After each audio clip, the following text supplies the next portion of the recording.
What's up, folks? Casual Dad here, and with our next Warhammer Combat Cards Warlord Guide. Guys, it's harder to say that than it should be.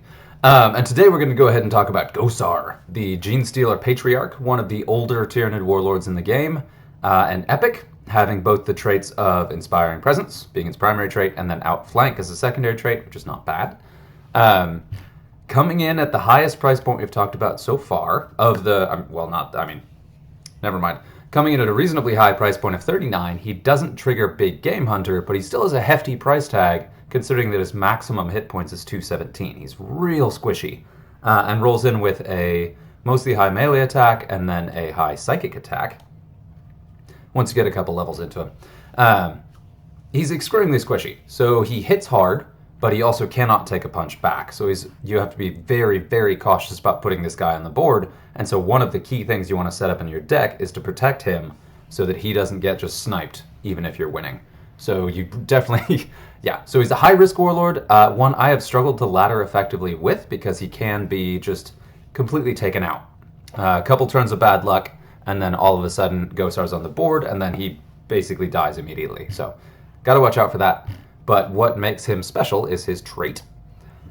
At the end of each player's turn, all of your Tyranid cards, including those in your deck, gain +3 melee attack. And the way that works is after your turn and after your opponent's turn, all of your cards will get +3 melee attack, assuming they already had a melee attack stat. I got to make sure to mention that. Yeah, so that including those in your deck is really good because that does mean Ghosar himself does charge up really aggressively and ends up with a very, very strong melee attack. And so let's take a look at some of the cards here. And a couple things I want to go ahead and mention is that will of course supercharge anything like Furious Charge or Death Blow. Any of those melee abilities will also benefit from that as well. So if you keep this 3-point Mucilid Spore Mine, in your deck for the entire game and then pop it up later, it's going to land for a devastating hit even if it was relatively low power when it started in your deck. So that's something to keep in mind. It does, of course, combo very well with Enrage or Berserk, because then you're gaining the Ghosar's damage increase and then also gaining the Enrage increase. So this guy's a really great piece once you get him decently leveled to the point where it takes a while, but once you get him to trait rank 3 in Berserk, of course, he's exceptional. But he's got both the bulk and the base melee to really make a difference early in the game, but then also has regen to stay on the board for longer. So this is actually a really powerful piece once you get him up there. But then some of the other kind of more obvious pieces would be this guy here. Does not have Berserk, but does have the lower price point and a really aggressive melee attack on top of that. Regen is rare, so it levels faster. That's another really strong piece to put in a Ghosar deck. And then, of course, your Furious Charge, Inspiring Presence cards. This one's always funny. I looked at this one and was like, I don't need that. I have Ghosar already. And then I kind of thought about it more and realized I really do want this card. So I'm bummed that I missed out on a couple copies I could have gotten before. But yeah, super powerful card in a Ghosar deck. Does pretty much exactly what Ghosar does, but without the risk of being your king, that if he dies, you lose. So you can also mix and match. So again, this is any melee attack stat, so your deck doesn't have to be melee cards. So like I've talked about with the Parasite, you could always throw in this guy and then have this one charge up melee while it's still being mainly a psychic attacker. Likewise, your ranged cards, like this guy here, does also benefit in a Ghosar deck, although that gain, while fairly quick, is a lot slower than you kind of expect. So you do want to be fairly careful with that, and not necessarily you want to run a melee deck. Long story short is that the top off of melee power is really good, but it's not going to turn a non-melee card into a melee card. We got this guy right here is a really, really good piece, even at low level. Right there at level 7, you've got an exceptional piece to put in a Ghosar deck. Starts with good base melee, has decent hit points, and has that Berserk. Really, really good piece. I do also want to be sure to highlight that your target acquired cards are really valuable here. This one, of course, being a great one, sort of the stock target acquired, but then also this new little Gribbly sort of snuck up on me. He has a melee stat, which I didn't realize at all. But yeah, this is a terrific card. And a 6-point target acquired is an incredibly powerful utility piece and has that ranged attack if you ever happen to need that at any given time. So this is the deck I've put together for the current campaign, and we're going to go ahead and play a mission of that. I'm going to do a mission of the campaign and then a mission of the ladder just to kind of contrast the two and show some of the differences. because there are a couple cards I've put in this deck that I would not put in my ladder deck because of the modifier. So this guy's a prime example. He's a good card being common and having an okay melee stat for a very cheap price point. He's an okay card in your Ghosar deck. He's one I had starting in there for a long time until my other ones leveled up outside of it. He will do okay at lower levels, but I would change him out once your other cards start catching up. Other cards catching up, of course, being the Death Leaper, again, a staple of the Tyranid decks, especially the melee ones. Total monster already, but then just every bit of extra melee damage he tops off just makes him that much scarier. And then, of course, this thing here, tons of hit points and just really, really high base stats that then will just get completely ridiculous with a Ghosar deck. And, of course, your 4-point taunt, which also has a melee attack, as another key piece to put in here. And your kind of stock 16 or 19-point taunt, excuse me, is also a really good piece. That is not a bad melee attack, and then if you top it off, especially if he sits in your deck for a couple turns and builds it up, is a really power hitter, despite in addition to being a taunt utility piece. So we'll go ahead and get into it. One thing I did want to make sure to cover is that your Endless cards, the first copy of the Endless card will charge up that additional melee attack from Ghosar. The secondary copy that pops out later will not, so you don't really want to count on your Endless cards too much, aside from the durability of being an extra tool to keep Ghosar in your deck. Got my cat here.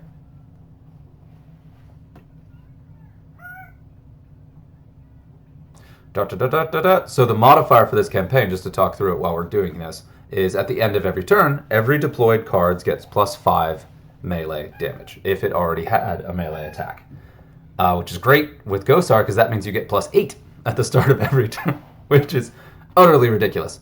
But you do really want to watch out for this, and I was running Parasite at first in this, and probably will switch to Parasite later on as well, because while that modifier is really good, the biggest thing about it is you do want to make sure that your cards are able to remove opponents, because it advantages whoever stays on the board the longest.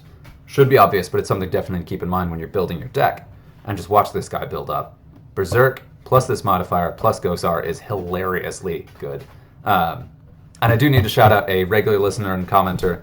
I'm going to get his name wrong, though. I'm sorry for this. Kayla Miranda is the one that actually turned me onto this. Because I was thinking about this. I was using Parasite. I was like, I'm going to play Parasite all the way through. And then he mentioned, you know what? You get +8 every turn because of this modifier. And I was like, whoa, you're right.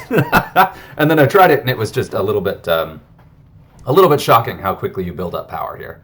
It's like, look at this thing. Base 60, and it's already at 114 on that melee attack stat. It is just crazy. And especially with this guy, if you have him high enough to have that death blow, he's an insanely powerful piece in this modifier. Because again, the cards that stay on the board the longest are the ones that benefit the most. So you do want to make sure that your deck is focused on removing enemies as much as it is focused on being durable. Because you can have all the durability in the world, but if your opponent is just on the board long enough to build up and overcome it, then your durability doesn't matter. So it's kind of a race. A race for your durability against your opponent's offense, which is constantly buffing.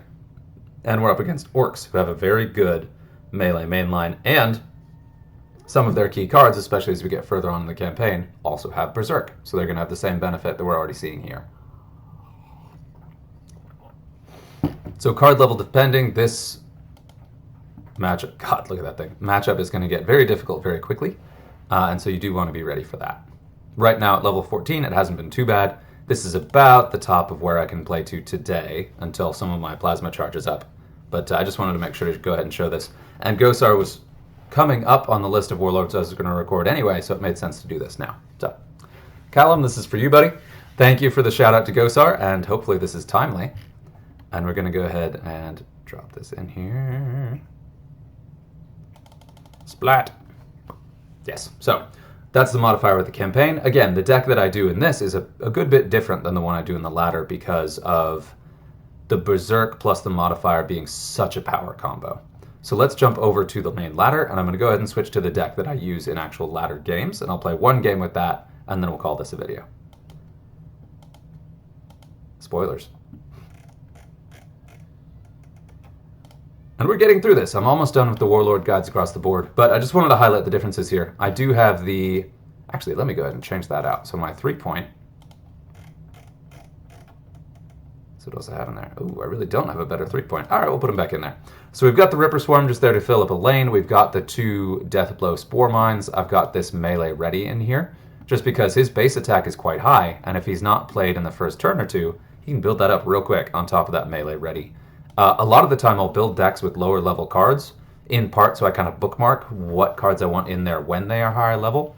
But that's just a really good one to put in there. And for me, I've always gone back and forth on this guy. At 66 points, it's a really big risk to put into the deck. I really only came back to it recently when I got to that critical mass of level 11 with that really dramatic melee damage boost base. And then also I got to the point where he's got really high hit points. Because again, you want your deck to keep the Ghosar off of the table. You want to keep Ghosar off the table, and you also want some cards you can play in the beginning, in the early turns, that have the hit points to last and the base melee damage to make a difference while your other cards are charging up. So you want kind of your main line and then your backup line that will come out and kind of explode at the end game. Because very much like the Parasite, Ghosar is a very aggressive warlord, but also is one who benefits from having extra time.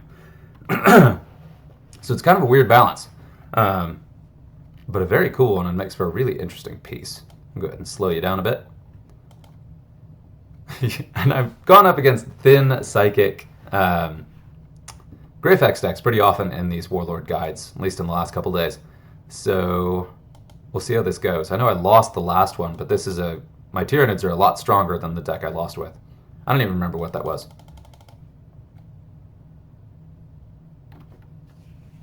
But yeah, so you can see I'm trying to make a very aggressive impact and clear some opposing cards early so that I make room for my power cards later. Or not my power cards, but my charged up cards later. Powered up cards? Sure. Dual extra in here. And you can see that I am building up melee attack stats. I wanted to make sure that if you try Ghosar during this campaign, that you do kind of moderate your expectations a bit. He's not quite that much of a powerhouse outside of the campaign modifiers. Still extremely good and really hits hard, but not to the same degree. Ooh, let's see how badly this goes. I don't think this guy's going to be... No, he can't clear my board, but... Ooh, man. I was worried he was going to be able to actually kill this. Oh, no, he did do that. But again, that death blow hits real hard. And we are going to go ahead and capitalize on that. Only does 34. That guy there. But that is going to do a bunch of damage. And this is a relatively low-level Greyfax? No, it's a pretty high-level Greyfax. To the point where this is actually somewhat of a difficult matchup. Especially for Ghosar. You can see how I'm playing aggressively, but also very carefully keeping track of what cards are still in my deck to make sure that Ghosar deploys at the best possible time, and I'm pretty sure I got it. This one I had a bit of an edge and got lucky with deployment, so I think that I was going to be okay. But still, it is a little bit nerve-wracking playing Ghosar because, again, Ghosar himself is so squishy. So there's that strategic element that always keeps me coming back to Tyranids, that it's not just a very straightforward, just roll out and punch stuff. There's always something you have to be careful of. But there we go. 2-0 with Ghosar. One of the warlords I have somewhat given up on. I should go ahead and confess that, because at upper level I have struggled to ladder with him.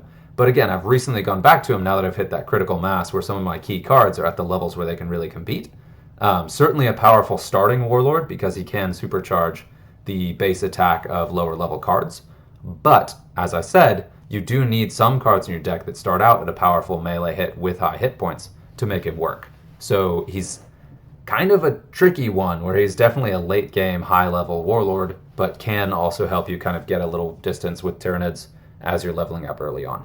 So you also don't have to run an 8-card deck with him. You can have a much thinner one that's all of your most durable heavy punchers, like a 4, even a 4 or 5 card deck with just 3 or 4 bodyguards. You can do that, and that can be a really good way to kind of keep him alive early on. But that will have tough matchups, especially if you end up against a Captain Artemis, for example, or if your cards are not statted enough to kind of back that up. So, heads up, really fun, interesting warlord. Wanted to make sure to go ahead and cover him today, and hopefully that's helpful.